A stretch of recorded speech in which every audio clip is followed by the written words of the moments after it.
Bismillahirrahmanirrahim. Assalamualaikum warahmatullahi wabarakatuh. Waalaikumsalam warahmatullahi wabarakatuh. Selamat pagi Bapak Ibu Guru. Di sini saya selaku tim koordinasi pelaksanaan proyek kelima PRRA akan menyampaikan beberapa informasi tentang pelaksanaan kelima PRRA tahun 2023 di Man 3 Kota Jambi. Adapun tema proyek kita yaitu tentang demokrasi Pancasila dengan topik suara demokrasi berkeadaban dalam bentuk refleksi pemilihan Ketua OSIM Man 3 Kota Jambi tahun 2023.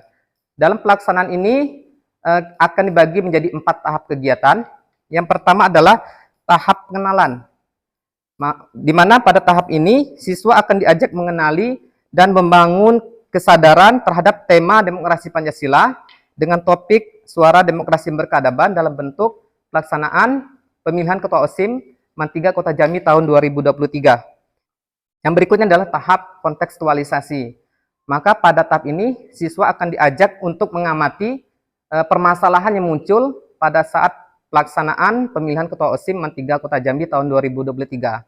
Yang berikutnya adalah tahap aksi. Pada tahap ini siswa akan diminta untuk mencari solusi atas permasalahan yang mereka peroleh pada tahap kontekstualisasi. Dan yang terakhir adalah tahap refleksi dan tindak lanjut.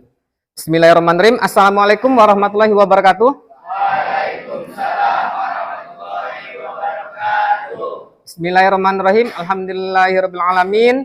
Wassalatu wassalamu asrafil anbiya'i wal mursalin wa ala alihi washabihi ajmain. Amma ba'du.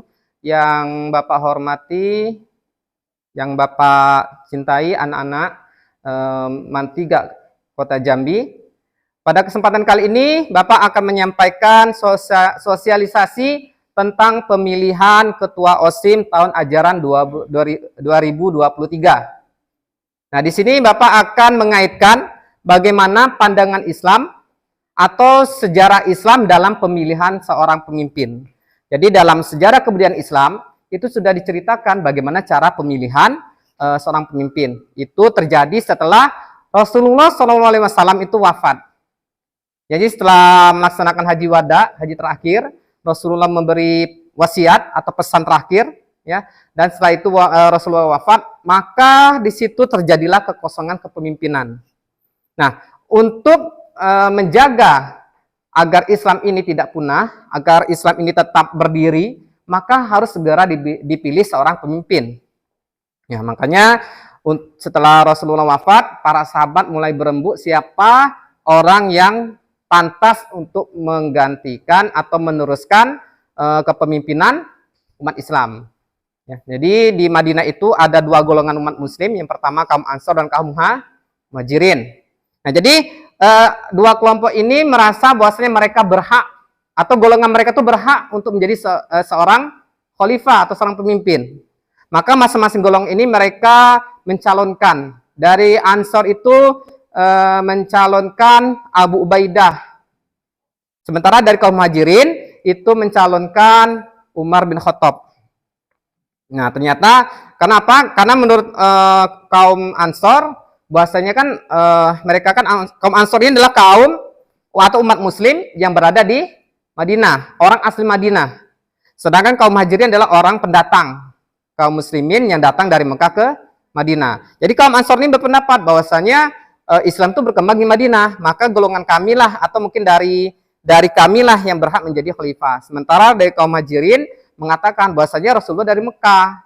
Makanya untuk menjadi penerus Rasulullah atau penerus kepemimpinan khalifah itu adalah orang-orang dari Mekah atau kaum Muhajirin. Jadi 2 ini terjadi perdebatan. Akhirnya mereka berdua ini yang dipilih Umar dan Abu Ubaidah. Mereka berdua dipilih, terus mereka ini bersepakat berdua ini bahwasanya mereka tidak mau menjadi khalifah.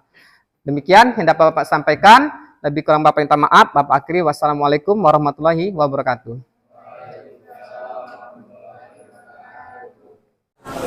Assalamualaikum warahmatullahi wabarakatuh.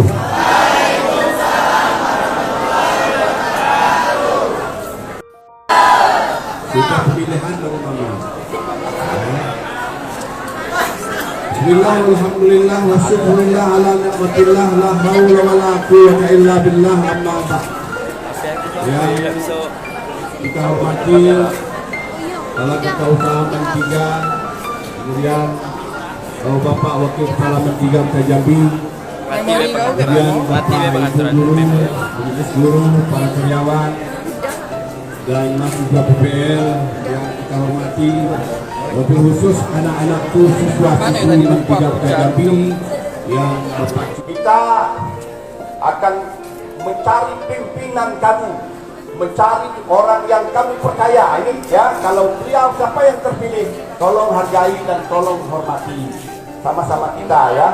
Nah, mudah-mudahan ke depan Usin Mentiga akan mampu menjadi roda penggerak ya, tim Mentiga, roda kinerja dan roda prestasi di masa-masa yang akan datang. Dengan mengucapkan Bismillahirrahmanirrahim, secara resmi pemilihan Usin Mentiga Kota Jambi dibuka. Visi kami adalah menjadikan Unta Didik Mentiga Kota Jambi lebih bertakwa dan beriman, serta menjadi organisasi yang dapat menampung saran, kreativitas, dan aspirasi peserta didik.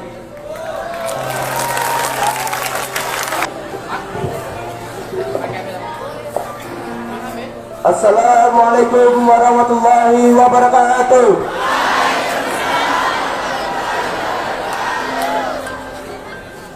Kepada yang terhormat Kepala Madrasah Mentiga Kota Jambi,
Mulai nomor satu, tepuk tangan.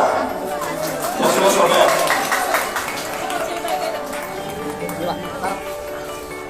Nomor dua.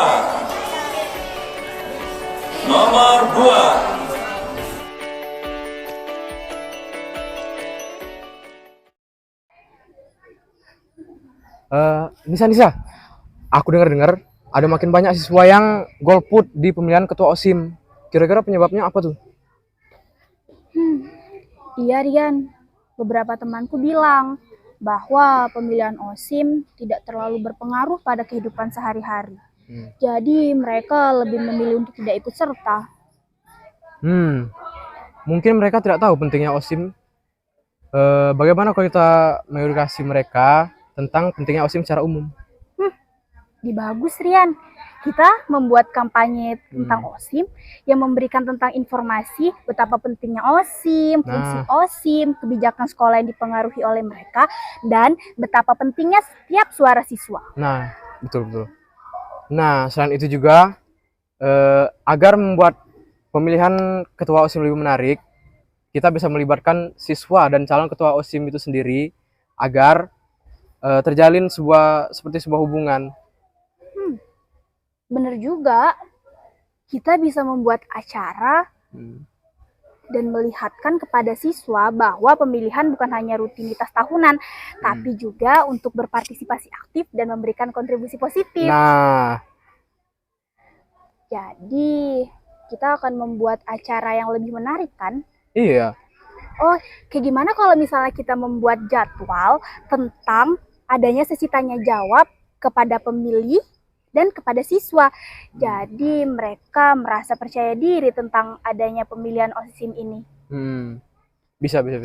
Jadi yuk kita ajak teman-teman kita untuk ikut berpartisipasi aktif kepada pemilihan OSIM nanti. Nah, boleh tuh. Oke, jadi kita harus membuat kampanye ya.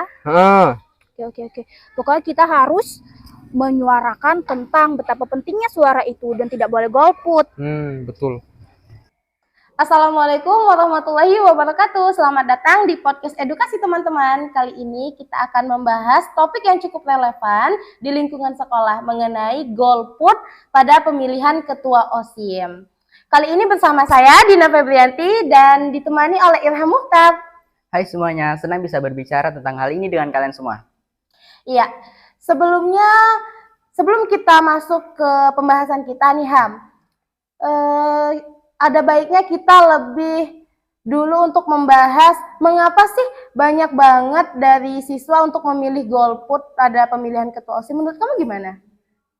Mungkin karena kurangnya pemahaman siswa terhadap peranan OSIM dalam lingkungan sekolah, atau mereka beranggapan bahwa keterlibatan mereka dalam pemilihan ketua OSIM tidak memiliki dampak yang banyak sehingga mereka melakukan golput saja dalam pemilihan ketua OSIM. Oh iya, benar banget Ham. Dan juga banyak juga dari siswa itu merasa pemilihan ini kurang menarik, ya enggak sih?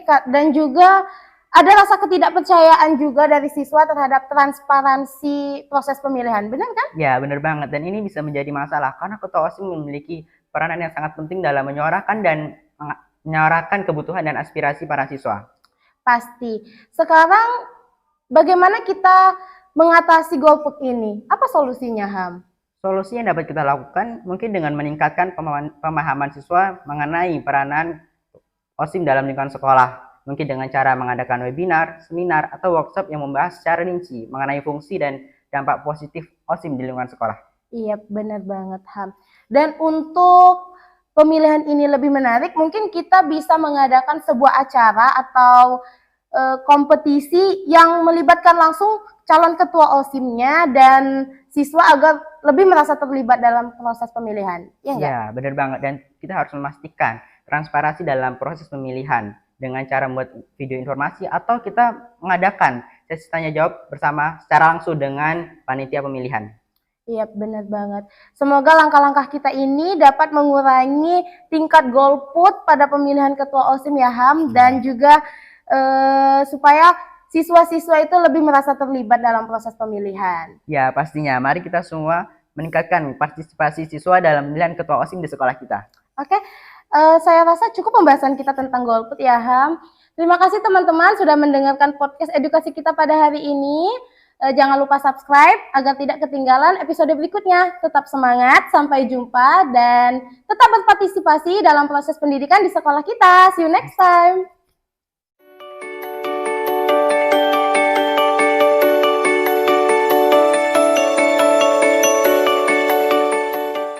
Assalamualaikum warahmatullahi wabarakatuh.